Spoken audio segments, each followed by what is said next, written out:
بسم الله الرحمن الرحيم خير جارسي مركز سود هذا ما أنتوا حنقادنا 10 كنا لبعضنات 10 كنا ما أنتوا حكوا بردونا سيدة فورمولا برسنتج لو سميها برسنتج مكعرنا إن صوت صار مشي عن بقول كيف ما يقا يوكي أنا بتكلمتي كسود 10 كنا ما أنت marka aan rabno percentage formula na soo saarno sida caadiga ahayd marka aad shay percentage na soo saarto ashyaadaas mid kastoo kamid ah oo loo qeybiyo totalka ashyaada ayaa lagu soo saaraa marka dimensionka marka aan fiirino waxaan la siiyay dukaan maxaa la yiraahdaa productidiisa marka product walba share meeq ayuu ka qaatay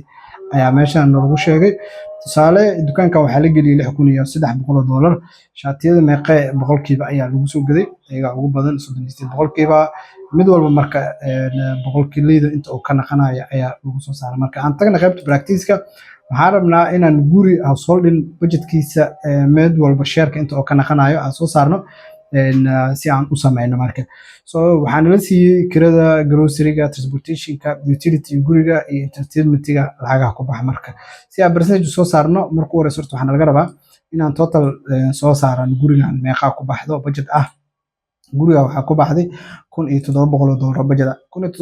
boqolkiiba meeqa ayaa kirada ka ah boqolkiiba meeqa ayaa transportation-ka boqolkiiba meeqa ayaa qudaarta ka ayaa rabnaa inaan soo saarno marka si aan soo saarno marka waxaa leenahay equal qiimaha u baahanahay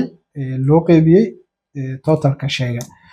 boqolkiiba 52 ayay ka tahay kirada gurigan marka si aan kuwa kale soo saarno waxaan sameyn doonaa outfill ama wada ugu soo daraagalay doonaa mid walba inta uu ka naqanayo marka sababta ay noogu timid GV-ga waxay tahay absolute value-gi ayaan ka tagnay oo aan ku soo baranay casharkani absolute value-ga marka muxuu ahay qiimaha aad rabtid inuusan isbedelin waa inaad xirtaa marka aan xiri doonaa qiimahan maadaama totalka uusan isbedeli doonin tan waxaa leenahay inta waxaan sameyn doonaa ku soo jiidaynaa mid walba si automatic leh ayuu u soo saari doonaa marka hadda qalad noocaas aragtid absolute value-ga ayaa laga haystaa marka iska soo sax cashiradan ama qayb ka yahay waad fiirsan karaysaa marka so totalka marka percentage-ka gurigan marka muxuu yahay marka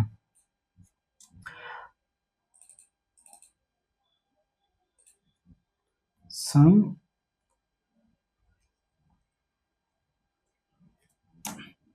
boqolkiiba boqol mar gurigan hadda kirada waxay ku qaadatay boqolkiiba 52 grocery boqolkiiba 20 transportation boqolkiiba 8 utility-ga boqolkiiba 11 5% na waxaa qaatay boqolkiiba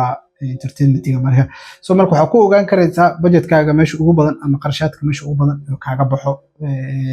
businesskaaga ama gurigaaga ama meelahaada so marka waxaa ku baranay maanta sidee percentage ahaan loo soo saaraa marka Excel-ka joogtid meesha ugu badan ee qarashaadka kaaga baxaan ama shay walba boqolkiiba meeqa ayuu kugu fadhiyaa aad iyo aad ayay u mahadsantihiin casharkeena maanta inta aynu ogyahay